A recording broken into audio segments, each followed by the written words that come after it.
This year, 2006, Chautauqua Institution celebrates its 133rd season. The Chautauqua Institution is a not-for-profit organization dedicated to lifelong learning.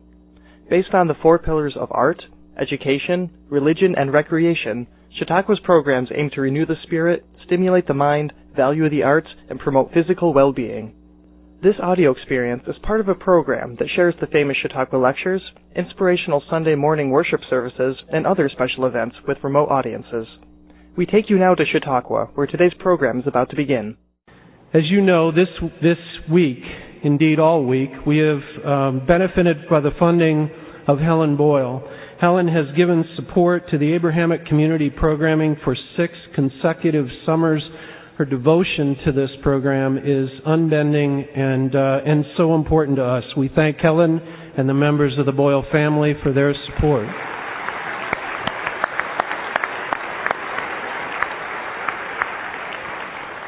Since 2004, we've had a partner in that funding in the Muslim Friends of Chautauqua. This is a group of individuals who believe in the work that we've been doing.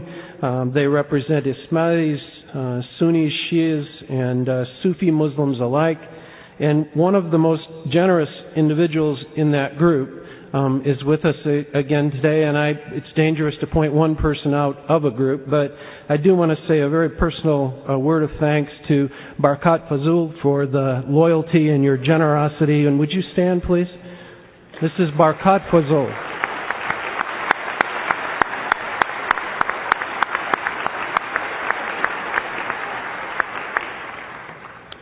It is now my great pleasure to introduce you to Dr. Mahmoud Ibu, who serves as President of His Highness Prince Aga Khan Shia Imami Ismailis Council for the United States, Australia, and New Zealand. In this voluntary capacity, Dr. Ibu oversees the social and administrative governance of the Ismaili Muslim community in these countries under the guidance of His Highness the Aga Khan. He has been a member of the institutional leadership of the Ismaili community for the past 20 years. Dr. Ibu was a valuable participant in the Chautauqua Interfaith Conference in London last November, as well as a significant contributor to the Chautauqua Media and Religion Roundtable conversations with journalists held at the Harvard Club in New York City this past fall. Born in Kenya and educated in England, Dr. Ibu moved to the United States in 1983 and became a successful businessman in the area of laser technology. We are delighted to welcome him to Chautauqua. The title of this morning's lecture is Faith and Pluralism, an American Muslim's Perspective of Living in Plural America. Ladies and gentlemen, please welcome Mahmoud Ibu.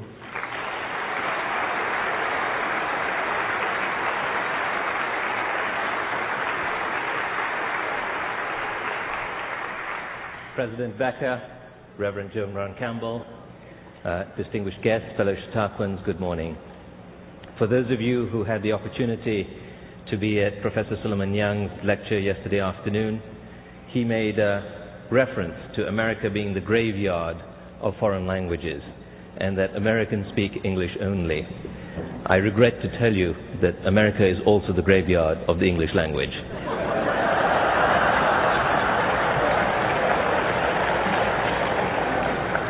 And you thought I couldn't be as humorous as Ray Suarez. A wise and learned religious elder. Louder. Up. I'm in the hands of your audio technician fellow at the back there. A wise and learned religious elder. Is that better?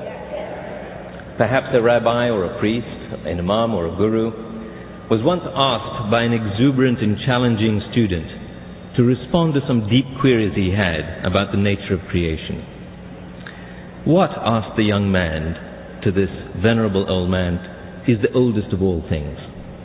And the wise, patient man said, the oldest of all things is God, because He has always existed. And the young man persevered and he said, tell me, old man, what is the most beautiful of all things? And the old man replied, the universe, because it is the work of God. And then the young man asked, "Tell me, old man, what is the most constant of all things?" And the old man replied, "Hope, because it remains with man long after he has lost everything else." And the young man thought he was on a roll here, so he kept going. And he said, "Tell me, old man, what is the best of all things?" And the wise man replied, "Virtue, because without it there is nothing good." And the young man asked, "What is the quickest of all things?" And the old man replied, "Thought, because it can in an instant fly from one end of the universe to the other." "And what," asked the young man, "is the strongest of all things?" And the wise man replied, "Necessity, because it allows man to face all dangers in life." And then he asked, "What is the greatest of all things?" And the wise man replied, "The human intellect, because it provides the capacity to understand all that God has created." And the young man paused and thought about this for a minute. And then he thought, "Let me go for one more question." And he asked the old man, "What is the easiest of all things?" And the wise, patient man looked at him and said, "To give advice."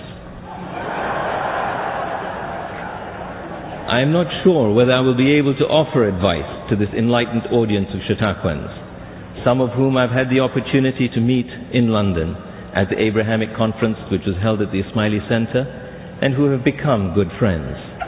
But as we reflect this week on the notion of belief in America, I thought I would speak to you today of my observations, my thoughts, my experiences, and concerns as an American, as an American Muslim, and a parent of two daughters who were born here, who are now 19 and 16, living at a time where there is great tension, confusion, ignorance, and hostility in the world. Much of it directed not just at the peoples of the Islamic world, but at the faith of Islam itself. For those of you who are not familiar with my religious tradition and didn't quite understand what Tom said, I am a Shia Imami Muslim. Our spiritual leader is His Highness the Aga Khan, the 49th hereditary Imam, deriving his descendancy from the Holy Prophet Muhammad, peace be upon him, through his son-in-law and cousin, Hazrat Ali, the first Imam.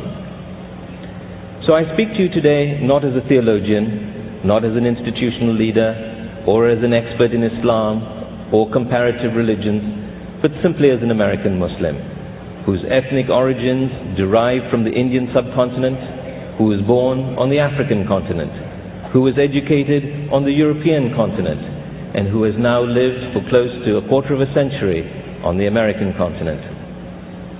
It has been a journey of interesting encounters with peoples and places that ultimately shaped my worldview in which we live, and the criticality of certain notions which I think are fundamental and which I will speak of shortly. It is perhaps important to set a context for my observations. While conscious of the fact that I was born a Muslim, my first encounter and engagement with religion was not with Islam, but with Christianity. As I began a new life in a British boarding school at the age of 6, I was immersed in Christian tradition, learning the Gospels of Matthew, Mark, Luke, and John, reading passages of the Bible during morning services, singing hymns and psalms, and even taking an O-level exam in the subject of divinity, along with Latin, Greek, and French. At the age of 11, I knew more about Christianity than I did of my own faith of Islam. While not conscious of this at the time, what I learned about the world was through a colonial lens, a lens that subliminally said that Britain was great and right, and that Christianity had supremacy over all belief systems. I was reminded of this daily as I took out a coin of the realm that had inscribed on it Elizabeth R., D.E.F., Defender of the Faith, which was the absolute and immutable truth. But I was troubled by this preposition, the. this one small word, defender of the faith. And I asked myself the question, which faith was she the defender of? And was it her responsibility not to defend all the faiths over which she was sovereign? That thought was in the back of my mind for many years. My transition to public school at the age of 13 presented a second, but broader encounter of significance. Britain, a country that had governed 3/4 of the world's people for 3 or more centuries, slowly began to witness enormous migration from the colonies into this tiny island. The recognition that all these people of different color, creed, culture, and ethnicity were now British took some time to absorb. Here, in the hallowed halls of one of the most famous public schools in England, and I don't think by the design of our housemaster at the time, I was put in a room with 3 boys whose families, like my own, lived thousands of miles away. We discovered that each of us adhered to a different faith. Here, in this 150 square foot room, would live a Christian, a Jew, a Hindu, and a Muslim. At that young age, we carried little historical baggage or prejudices, but as students in such close proximity are bound to do, we were curious about our differences, and so we argued and debated, each championing our own faith as the right and true path to the divine. This was a debate that lasted several years, until we discovered, as we grew with time, that the essential truths in what we were arguing were the same. It was here in the proximity of that shared space that we learned to see, to understand, and respect each other, based on who we were, irrespective of our religious beliefs. Indeed, we came to see no incompatibility, no incongruency in our different interpretations. And so my first discovery of consequence was that there could be plurality of religion and faith, and that there were many equally valid paths to the divine. Such encounters shaped and influenced how I saw and reacted to others, and particularly when I migrated to America almost 25 years ago. My Jeffersonian vision of America was a land of promise, of parity and equality, of principles, a country that espoused plurality and freedom, a country whose values and traditions resonated with my own, a land where religion could be practiced freely, where rights were respected, where opportunity and hard work were rewarded, and where the law protected all of the people. So much for a British education of the American colonies. But the reality of America turned out to be a little different. I observed a country that was full of strength and openness, but also dichotomies. A land where there were shades of Christianity, ranging from the exclusive to the ecumenical. I also became aware of the range of Jewish denominations that also seemed theologically fragmented. Yet, within this theologically diverse tapestry, Islam, while known, seemed to be a foreign and alien religion that fell outside of most of America's consciousness. While this country was tolerant and accepting of my faith and my right to practice it, I discovered that there was a significant lack of understanding or knowledge of Islam, and certainly no notion of its historic and mutually enriching relationship to Christianity or Judaism as part of the monotheistic Abrahamic traditions. There was this respectful but arm's length inclusiveness, a sentiment that said, we accept that you believe what you believe, but we don't necessarily agree with it. The subtext said, we are really a Judeo-Christian society, and despite the fact that Islam is the fastest growing religion in the USA, we're not quite ready to acknowledge the idea of a Judeo-Christian Muslim society. While there is a general consciousness of Islam, It lacks the acceptance to qualify it as part of mainstream life. Muslim holidays are not nationally recognized or commemorated. We celebrate Christmas and Hanukkah and even Kwanzaa. But Eid does not feature in our cultural landscape. In other words, the notion of religious pluralism, the notion that goes beyond simple acceptance and tolerance to we recognize and value the religious truths you believe in to be common and consistent with our own, really does not exist. But the preoccupation at the time was with communism and its ultimate defeat. And with that accomplished, there seemed greater attention on the Muslim world. The horrific acts of terrorism on the morning of September 11th shifted America from tolerance and acceptance to animosity and suspicion. Almost overnight, America came to view 1.4 billion Muslims as a monolithic, unthinking, backward, and violent people that should be tolerated at best and eliminated at worst. I want to say here that Chautauqua and the Ismaili community lost a friend that day when Salman Danani, an Ismaili Muslim, perished in the collapse of World Trade Center 2.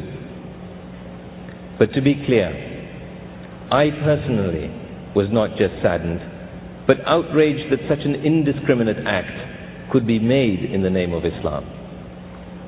It was not my first encounter with terrorism. The Britain of my youth was sadly not immune to violence and conflict either. I was close to the site of an IRA bomb that exploded in central London while I was at London University. The war in Northern Ireland, while pitting Protestant against Catholic for nearly a century, however, was not interpreted or viewed as a religious conflict, but a political one, a dispute over sovereignty. These were Irish terrorists, not Christian ones. No one saw these acts of terror as being representative of Christian philosophy, theology, or ethics. And I myself, living in that country, never understood these acts as being representative of the Christian faith. But a deeply wounded and hurt America could not seem to differentiate the tragedy of 9/11 as the politically motivated act of a minority of disenfranchised Muslims from the faith of Islam. Indeed, to many, this was Islam, a representation of its philosophy, theology, and ethics. It isn't.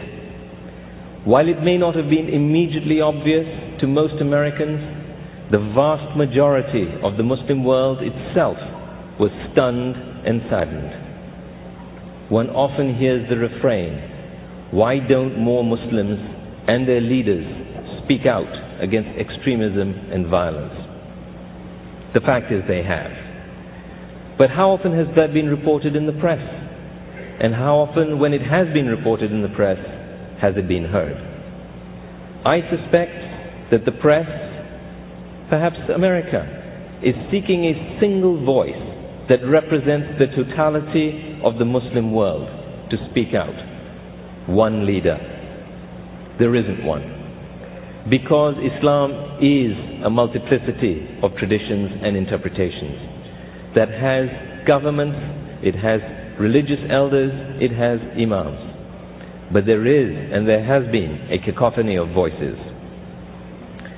What we do know is that the values and ethics of our faith do not permit the violence that we have seen.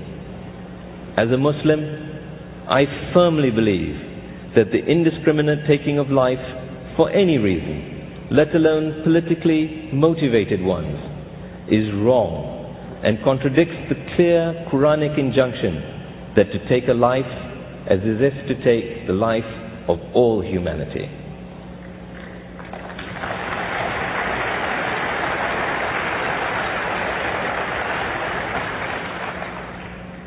With the invasion of Afghanistan and Iraq, we in America were exposed to an avalanche of new information about Islam that threatened to bury us. Some of this information, regrettably little, was good. But the vast majority was erroneous, shallow, sensation-seeking, fear-mongering. Images of Muslims celebrating the collapse of the World Trade Center turned out to be video of the liberation of Kuwait. Words from the Quran, such as jihad, have been hijacked and their meanings and contexts manipulated.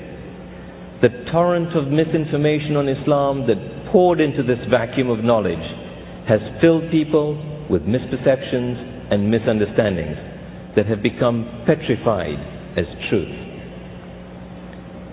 Some Christian clergy espouse on their radio talk shows that, in quotes, Islam is a violent religion, the creation of a violent man who suffered from hallucinations.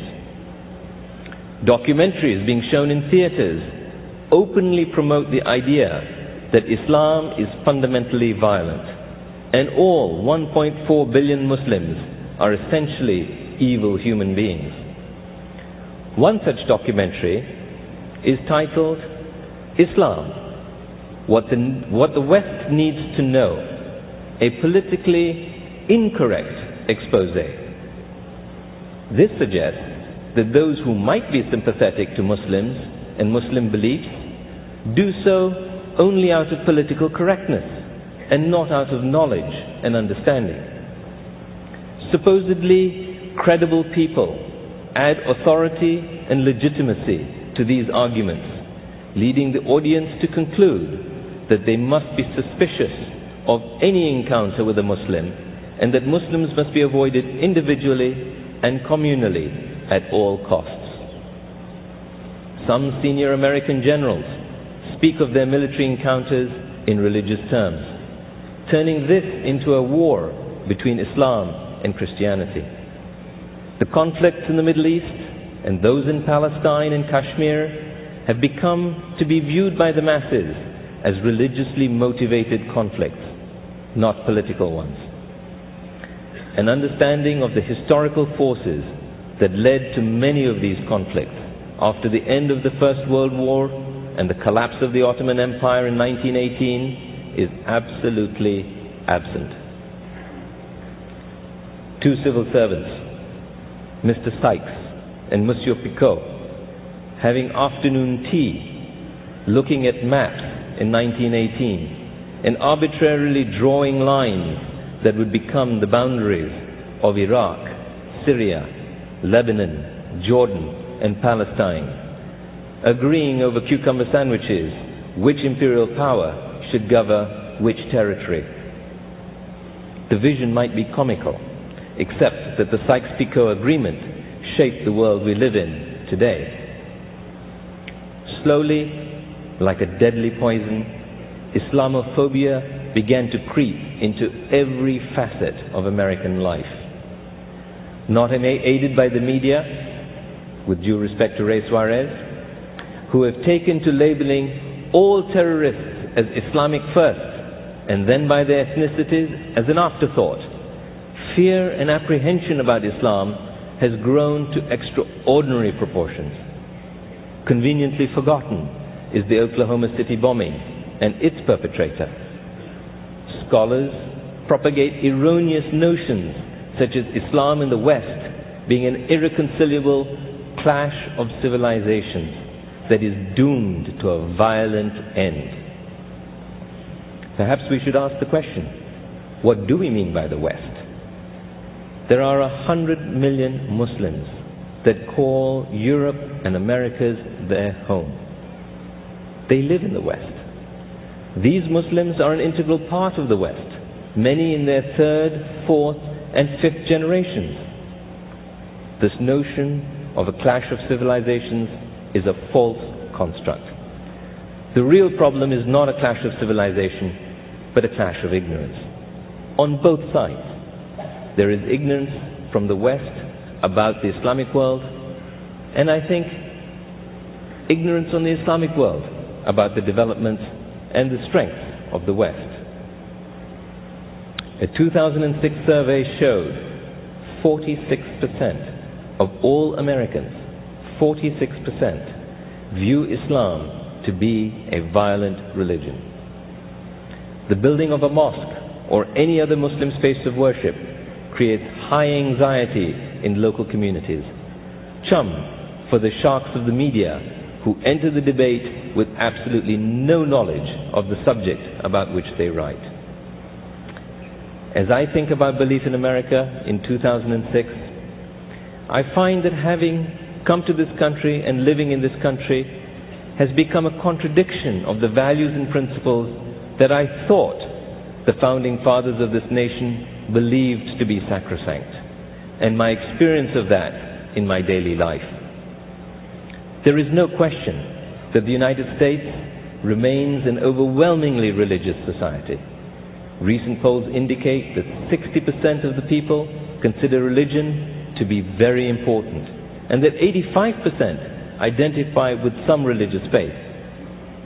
This includes the 6 million odd Muslims, many of whom who have lived here in the United States for 2 centuries. If this is so, then the notion of religious pluralism becomes critical for the future well-being and success of this country. As a parent, I was concerned how my children might be able to practice their faith in this challenging environment, whether their faith would be relevant to their everyday lives, whether it would be occasional, whether it would be comfortable to practice their beliefs freely, or whether it would define their actions, attitudes, and relationships with those they would encounter every day in their school classrooms, gyms, and playgrounds. To illustrate some of the challenges, my wife is a physical therapist, specializing in geriatric home health care. Treating an elderly lady after a hip replacement, this lady called her an angel for alleviating her pain and restoring her mobility. She accepted no other therapist and baked cakes for my wife to bring home. On one occasion, my wife mentioned that she could not treat her the next day because she would be attending a significant religious holiday. The lady asked, "Which holiday would that be?" And my wife replied, "The Muslim holiday, Eid." This lady simply said, "You do know you will go to hell." This extraordinary disconnect between the human experience and theological dogma is incomprehensible. It is difficult to understand how such a compartmentalization can occur when on the one hand a person can be described as an angel for their sensitivity and compassion, and on the other hand a devil based on their religious belief. The foundational principle of freedom of religion seems to have developed some exclusivity. It's free for some, but not for others. It is ironic that 95% of Americans believe in a single deity. Yet, there isn't recognition that God, Allah, and Yeshua are the same single deity. For those who may not be aware, God is even referred to as Allah by many Christian Arabs in the Middle East, and even as far away as Malta. How could this happen, I ask myself? More importantly, how could this happen in America? Ray Suarez, Rabbi Rudin have offered some thoughts. But I think my personal view is that it is because of ignorance. To paraphrase the documentary title, the question should be, what does the West know, and why don't they know it? Virtually nothing of consequence is either known about the faith of Islam or taught about it, despite the fact that Islam is the fastest growing religion in America. To most Americans, the totality of the Muslim world is Arab. The fact that the Arab world only accounts for 15% of the total population of the Muslim world is not apparent. America's knowledge of Islam's history, its cultures, its contributions to civilization, mathematics, art, medicine, literature, and governance are simply not known. Has the distance of time conveniently fogged the great accomplishments of Islam that led to the emergence of Europe from the Dark Ages into that period known as the Renaissance? As was the case with my own education in Britain, my first realization was the complete absence of Islam in the educational curriculum. As I looked through my children's social studies curriculum, I realized how shallow and in some cases erroneous was the presentation of Islam. These curricula are not even written by Muslims for the most part. And when there is an attempt to educate, as one professor from the University of North Carolina discovered, when he recommended the Quran as part of his student summer reading, there was uproar. It is not surprising then that America knows so little. Within this volatile and sometimes hostile landscape, my daughter's Jewish and Christian friends were confused. This description of Islam did not resonate with the girls they knew as their friends, the girls they had grown up with, who had attended their bar mitzvahs, whose parents had entrusted them to our care and hospitality during sleepovers, and where they had spent hours immersed in the sagas of Barney and eventually of Rachel, Phoebe, and Monica, whose clothes and shoes and cosmetics they shared. Were these friends innately violent just because they were Muslim? Could they have been harmed while sleeping in their friend's home? And it was here that I began to see hope, that most constant of virtues.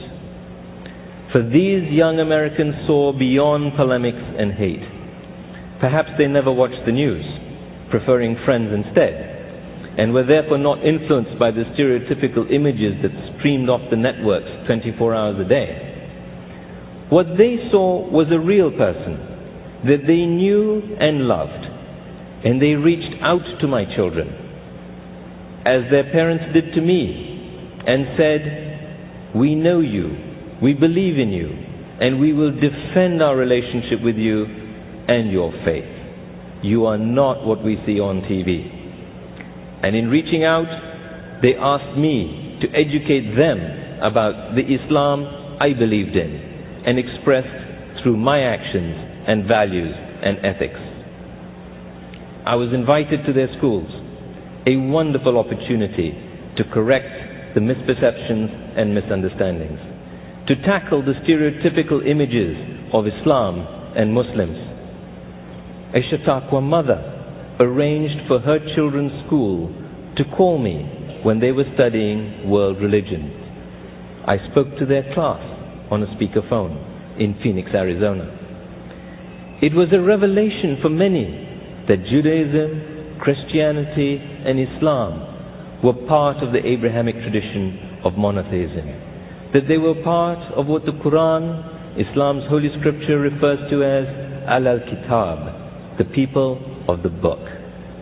One book, one divine message from God to His Prophet, delivered at different times and in different contexts. It was a revelation that the Quran has multiple references to Jesus and a whole chapter devoted to Mary, the mother of Christ. It was fascinating for them to discover Islam's contribution to mathematics, that al-Jabra wa al-Muqabala, the notion of restoration and balancing, is what they had studied in the previous period as al-Jabra. You got it? At least we've educated some people today. That the first observatory was built in 9th century Baghdad, the same devastated city of today. That Muslim scientists invented the notions of azimuth, zenith, and nadir as astronomical concepts, that the first hospital was built in the 7th century by Harun Rashid, and that Ibn Sina's canon of medicine was printed 36 times, more than the Da Vinci Code, in the 15th and 16th centuries, and became the seminal text for medicine during the Renaissance. That the greatest mystical work in verse was Rumi's masterpiece, the Masnawi. That the oldest university, founded over 1,000 years ago by the Fatimid ancestors of the Aga Khan, was Al-Azhar and not Cambridge. And the great wonders of the Taj Mahal and the Alhambra Palace in Granada were built by Muslim architects. I saw amongst these students and those that I talked to at other schools a glimmer of enlightenment, a genuine curiosity to learn and to discover and to relate. Thankfully, there are institutions and individuals, businesses and colleagues, and yes, even some others of my wife's patients, who have demonstrated the courage of conviction, wisdom and belief to challenge this flawed thinking. Chautauqua is one such institution. Our very own Joan Brown Campbell responded to some of the polemics of other Christian ministers in the Atlanta area, attempting to correct their misperceptions. Regrettably, she didn't succeed. Chautauqua's Abrahamic program is an example of this institution's efforts to educate and through that education effect transformation. And it has been our privilege to work with Chautauqua in building this awareness. Recently, His Highness the Aga Khan was awarded the Tolerance Prize by the Tutzing Evangelical Academy in Germany, whose mission is to increase awareness and respect between peoples and cultures through a discussion of political, cultural, and religious topics. More such initiatives from Christian and Jewish organizations are developing, and there are similar initiatives emerging in the Muslim world that seek to build bridges and not walls. I am reminded of Atticus Finch's counsel to his daughter Scout in Harper Lee's classic novel To Kill a Mockingbird, when she is taken to task for engaging in a fight with a young boy from a completely different background, a background of which she has no comprehension. I'm afraid I cannot do a Gregory Peck impersonation. But in explaining how such encounters could be avoided, Atticus says, first of all, you really never understand a person until you consider things from his point of view, until you climb into his skin and walk around it. Sound advice. My children and their friends have walked in each other's skins. They have shared each other's beds and clothes, and through their experiences they have come to know each other at the most basic human level. For them there is no compartmentalization. They can see a good person irrespective of creed or color. As they educate themselves, thank you. As they educate themselves, I think they will discover that there is much that resonates between the Abrahamic faith traditions.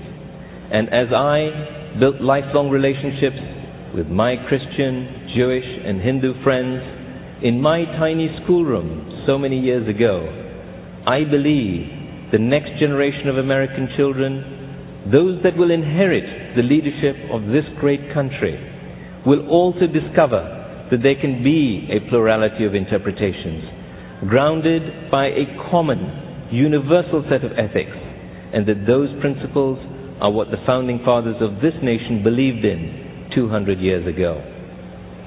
As a Muslim and as an American, I see no disconsonance between the pluralism espoused in the Quran and that in the US Constitution. And so I might, after all, venture to offer some advice. We need to have the courage to educate ourselves and examine ourselves. Muslims, Jews, and Christians. If we are to live in a truly plural world, we need to transcend hatred and violence as a means of resolving differences and see how we can forgive. Rabbi Jonathan Sacks articulates the power of this notion in his book, The Dignity of Difference.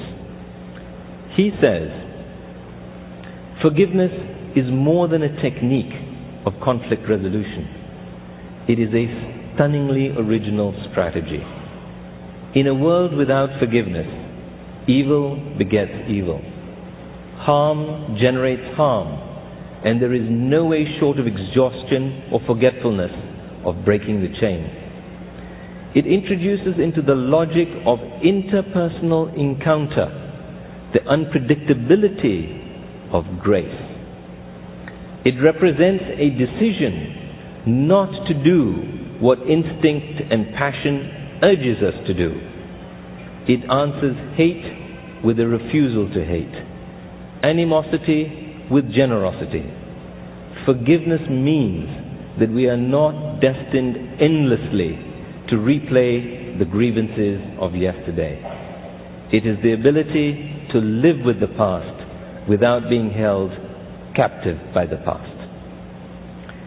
His Highness the Aga Khan expanded on this notion when he received the Tutsing Award, when he said, "The human inclination to divisiveness is accompanied, I deeply believed, by a profound human impulse to bridge divisions. And often, the more secure we are in our own identities, the more effective we can be in reaching out to others. If our animosities are born out of fear, then confident generosity is born out of hope. One of the central lessons I have learned after half a century of working in the developing world is that the replacement of fear by hope is probably the single most powerful trampoline of progress. Even in the poorest and most isolated communities, we have found that decades, if not centuries, of angry conflict can be turned around by giving people reasons to work together toward a better future. In other words, by giving them reasons to hope. And when hope takes root, then a new level of tolerance is possible, though it may have been unknown for years and years and years. Tolerance which grows out of hope is more than a negative virtue, more than a convenient way to ease tensions or foster social stability, more than a sense of forbearance when the views of our other clash with our own. Instead, see not as a pallid religious compromise, but as a sacred religious imperative. Tolerance can become a powerful, positive force, one which allows all of us to expand our horizon and enrich our lives. From both, great advice.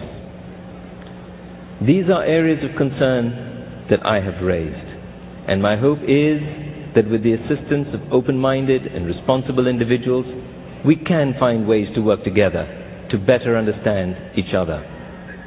There are commonalities between Judaism, Christianity, and Islam, not the least of which are our common values and ethics.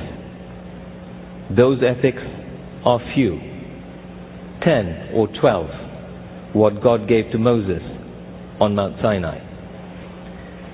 Faith communities do not live in isolation anymore.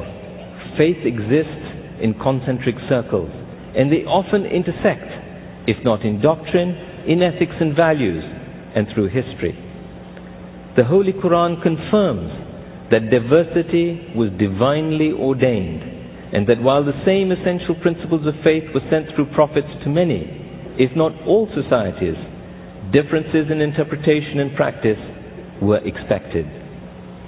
Surah 49 of the Quran says, "O mankind, we have created you from a single pair, of a male and a female, and made you into nations and tribes, that you may know one another.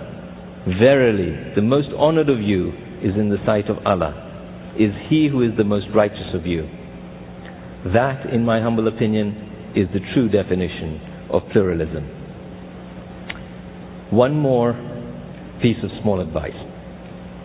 Give your children the gift of travel. Let them see the world with all its diversity, traditions, cultures, and religions. Our home is the planet. I worry that America has become too insular.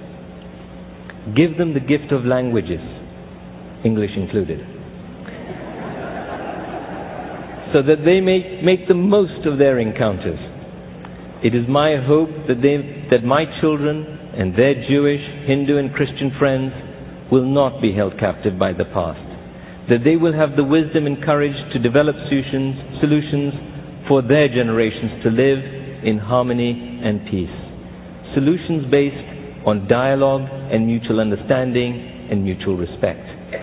Because I believe that it is our children who will be the agents of change to a better future. And so, our intrepid, curious young student, still sitting with our Guru, has one last question to ask the wise man. And he looks at him and he says, "Old man, what is the most difficult of all things?"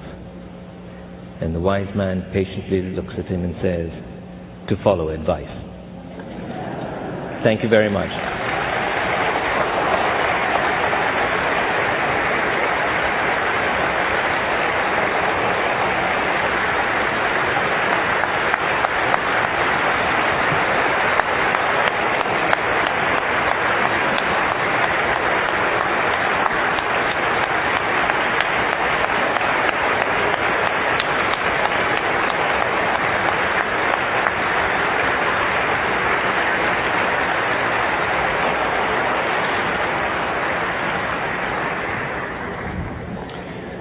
Thank you, Mahmoud. That was really amazing and quite encouraging. For those of you who must leave right now, if you'll do so quietly, please, so those of us who stay behind for the question and answer can do so with a chance of understanding what's going on, we'd appreciate it. We'll start with a personal question, I guess. Are you still in contact with your mates from public school, and where do they live, and do they have experiences not unlike your own? As a matter of fact, yes. The young Hindu boy that I shared a room with was my best man at my wedding, and I was his best man at his wedding.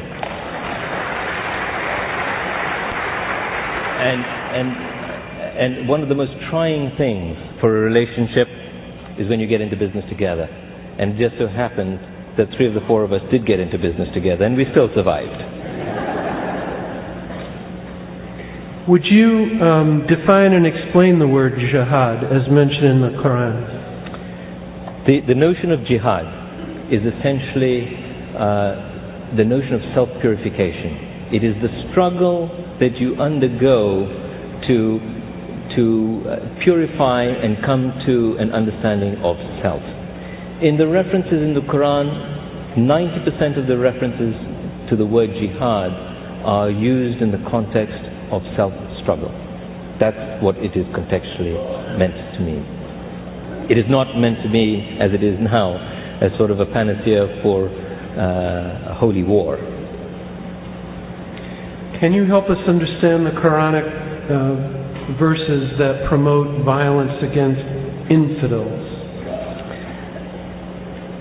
Now, I did say to you that I was not a scholar or a theologian, but what I would respond would be this: as in my understanding personally, all religious scriptures, whether it be from the Torah, whether it be from the Bible, whether it be from the Quran, all have references of this type. I don't think it's anything that we can duck or push under the carpet. We could look at biblical texts and we'll see references to violence as well. My worry always is that when you single out and you say, is this exclusively something in the Quran? It is not. It is in all religious texts. My view also is that there is more in any of these religious texts and in all of these religious texts. And I'm sure the other theologians and scholars here will probably, come and grab me afterwards and say, what did you say? You don't have the expertise to say it.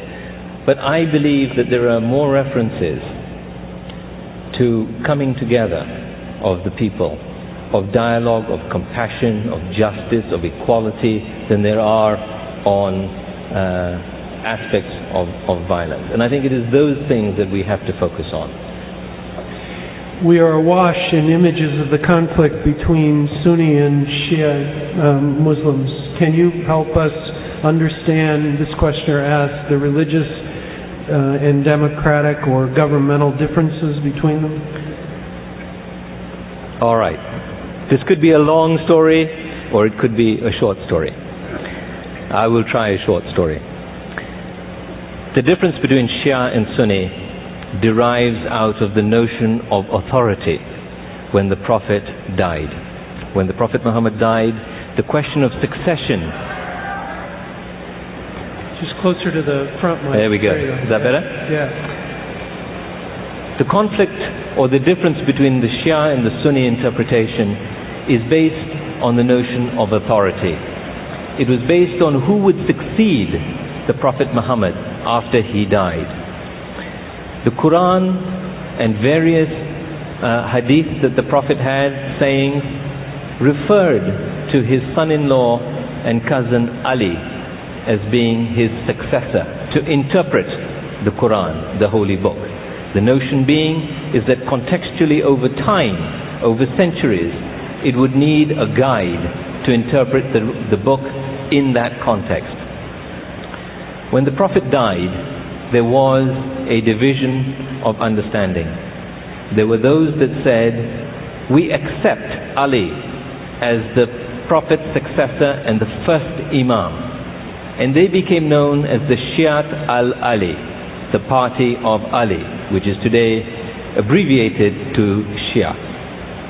Those that said, no, we have the Holy Book and we have the Prophet's sayings and deeds. That is all that is required for us to follow the path, the Sunnah, became known as Sunni. So it is two groups that have a difference of interpretation. One that adheres to the principle of there being an Imam, a guide from the Prophet's progeny to guide them, and those that said, we have what we have and that's enough. That fundamentally is the difference between Shia and Sunni. It is religious diversity of interpretation, much like you would have in the Christian world between Baptists and Methodists and Protestants and Catholics. Can you comment on the practice of the issuance of fatwas by imams? And the most widely known is the one applied to Salman Rushdie. This questioner asks why there haven't been just a barrage of fatwas against terrorism, both in the United States and against fellow Muslims. I have to tell you that the notion of fatwa is part of jurisprudence. It's a sort of a legal injunction, and I have absolutely no expertise in that area. So I would be, I think, on dangerous ground if I tried to attempt to answer a question on fatwas. And rather than misinform you and misguide you, I would ask Tom, maybe we could get on another opportunity one of the scholars to respond to that. This questioner writes, one of the biggest concerns of the pastor at my Catholic church back home is what he calls retention of Catholics, especially the younger ones. What role? Sorry, the retention of? Retention of Catholics. So the ability to, especially the younger ones. So the question is, what role do you think this fear of loss plays in the willingness to embrace pluralism? So say the end bit again? What do you think that the fear of loss, that is the sort of melding into the larger pluralistic society, what do you think how that plays against the resistance to embrace pluralism? I think there is no, in my mind, retaining one's cultural identity, retaining one's interpretation of a particular belief or a faith is not at all in contravention to living in a plural society. Because the way I see it, in my sort of simplistic way of looking at things, exclusivist psychology says, I'm right, you're wrong, I will go to heaven, you'll go to hell. It's exclusivist, very simple. Inclusivist says, you know, I accept what you believe, and I also believe what I believe, and I'm all right to sort of accept that you have a right to believe it. Pluralism goes one step further. It says, I actually believe that the ethical principles that you prescribe to are the same as my own. And you can have a different theological interpretation, but I understand and believe that the foundational ethical principles are the same. That means that I can live in a plural society and still be able to retain my identity and yet live and cohabit with others. That's the way I see it.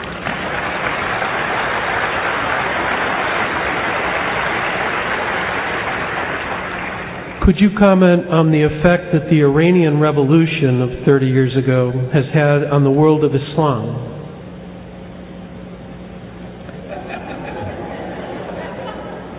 Now, I know Tom mentioned to me that there'd be some interesting questions.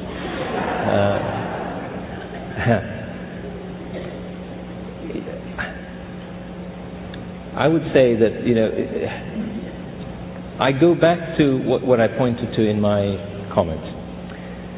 Many of the issues of the world today are rooted in the post-collapse of the Ottoman Empire.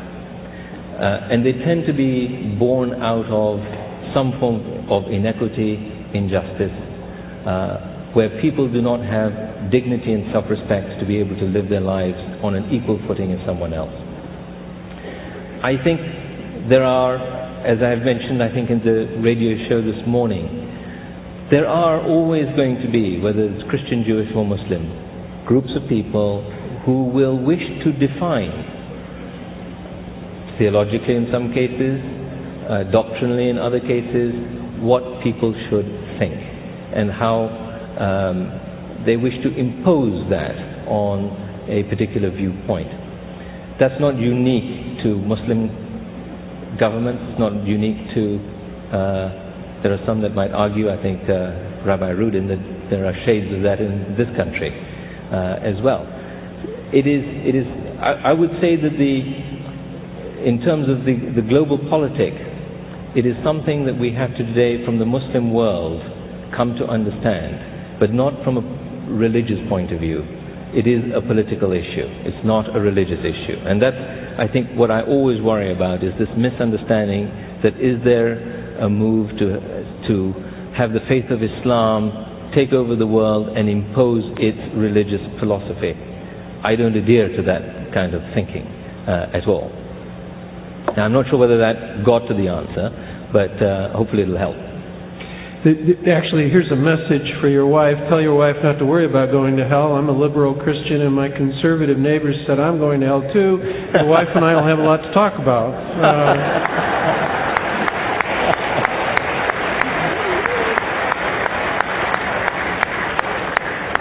Which takes us to the question about women and Islam. Can you explain the Muslim view about equality of women? You know, in the Quran and even experientially, there is again this misperception of Islamic women, Muslim women being second. So let me illustrate a couple of things. First of all, ask yourself, how many presidents of the United States have been women? But I can name prime ministers of Islamic countries that have been women.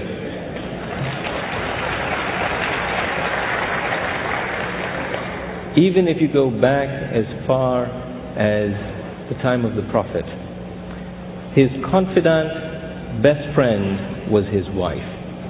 And when he was receiving the revelations, the first person he went to say, what's happening, was his wife. In Islamic history, you will always find examples of Islamic women in leadership positions. Even in the United States, it was not that long ago, and being a young student of American history, I think less than a century, that we had issues of rights of women here, in this country, which is a predominantly Christian country. So what I would say to you, the message that I want to get across is, it is not consistent with the view that Islam treats women.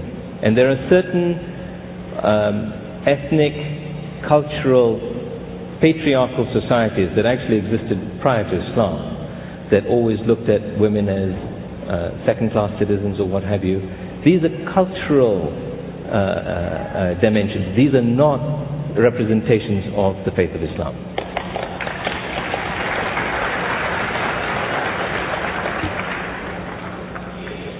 In addition to the Quran, what other text would you recommend we use to educate our high school students? Beyond that, what books would you recommend for self-study on the topic? And then finally, back to the text, what can be done about changing and improving textbooks? I think there has to be, in the educational system, a way in which the curriculum looks at civilization, not Islam theologically. We're not talking about the theological dimension of Islam, but in world history, world civilizations, the treatment of Islam needs to be different. And I think there has to be work done, and I know there is work being done in various areas to re-look at the treatment of Islam in the textbooks. Insofar as I do think that's critical, by the way, because I think it's our children who need to be educated for the future. Insofar as reference materials, I would be happy to give Tom some reference materials that he could put on the website for you, and that we can tell you where and how to get access to. There are some very, very good books that are quite readable, and some that are just totally unreadable. But I will make sure that it's the sort of, I wouldn't say simple stuff, but it is material that is not so scholarly and dense that it would put you to sleep in 3 minutes. Are there U.S. news sources that you would suggest that provide accurate and insightful information about Islam? Do you really want me to answer that? I'm not impressed, to be honest with you. And actually, I have talked to Ray Suarez yesterday, and we've talked before to his office about opportunities to see if his network would be willing to look at things differently, and he was quite open-minded about it, actually. So there are those who are willing to make the change, and as he said, he's always under attack, but I think he has the courage of conviction to do the right thing. So I think there is movement, but it's not good at the moment. This person says, in my reading, that is the person sending this, of the Quran, I see lots of emphasis on intellect, reason, and walking the straight path, but few references to actions in response to God's love. Can you comment? Well, someone asked me this not long ago, and I did talk to someone at the Institute of Ismaili Studies about this. Part of the challenge about this notion of love, every day, every Quranic ayat starts with the phrase, Bismillahir Rahmanir Rahim. In the name of God, the most compassionate, the most merciful. And it depends on how you choose to translate it from the Arabic. It could be translated as, in the name of God, the most loving, the most merciful. In the Arabic context, the language uses the word compassionate, all-inclusive of those dimensions of love. It has a broader meaning to it. So every ayat opens with that particular articulation. There is no disconsonance in my mind that reflection of love is totally reflected in the Quran. I think this notion of intellect is very powerful in Islam. It is very powerful within our own interpretation of Islam, the Shia Ismaili interpretation. For us, God's greatest gift to mankind was the human intellect. And it is the human intellect that allows man to be able to discourse, to be able to see God's creation. And that's why there is such a focus on it. But the Quran, I think, to a certain extent, even with other biblical texts, will have, I think, more of a, in my mind, more of a roadmap, a philosophical underpinning to it, more of a ethical way in which you do things, and then it leaves man to actually do it, and that's what we're here to do. Are your daughter's peers more aware and accepting of a plural and diverse religious culture than older generations? I think they're getting there. I don't think this notion of plurality really was conscious before 9/11, to be honest with you. I think it's after that this idea that, we have Muslims, we have Hindus, we have more than one kind of Muslim. There are even different kinds of Muslims, not one big block who are all the same, really began to crystallize in their minds. And so I've had many chats with their parents, with them themselves, when they've been curious. They've seen, certain textbooks that I have at home, and I think that curiosity is now building. And as I mentioned, I don't know if is Kate Lincoln here somewhere. She might be, or she might be. Kate Lincoln was the one who asked me to talk to her school, and I found honestly that there was even within the school system a greater curiosity to understand this notion of pluralism. Many Americans fear the Islamic concept of Sharia, given the context in which it's often discussed. Would you please comment? It's one of those other technical questions that requires a lawyer to respond to be honest with you. Let me leave it at that before I get myself into trouble or you into trouble on matters of the Sharia. There are, I must say, several questions about conflict in the Middle East, and all of them in varying ways of expression are basically asking you how Muslims, non-Arab Muslims, view that conflict and how you feel about how that conflict goes about identifying or communicating who Muslims are. Well, I think that's a two-part question. My sense is that when I travel to Europe, which I do fairly frequently, and you read what is in the European newspapers, you see what is on European news channels, it's very different to what you see here. And what comes across in Europe right now is an anger, is a sort of a feeling of anger perhaps that is developing of the scale of how things have escalated. And I think we have to be very mindful of this. We have to watch this carefully, because anger is one letter away from danger. And I think there has to be something that the leaders of this country and other countries need to do to de-escalate the situation. I think the second thing is this notion of Israel and Hezbollah, and there is therefore a connotation again that there is an association with a war between Islam and Israel. That is wrong. It is not a war between Islam and Israel. It is a war or a conflict between groups of people who, for whatever political reasons, are at odds with each other. And I think we have to always keep that at the back of our minds. This is not a conflict of faith. It is a conflict of politics. Ladies and gentlemen, Mahmoud Ibu.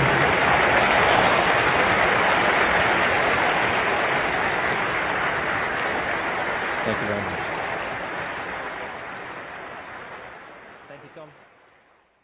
For more information on the Chautauqua Institution, including a catalog of our full audio program, please visit our website at www.ciweb.org or call 1-800-836-2787 or write to Chautauqua Institution, Box 28, Chautauqua, New York 14722.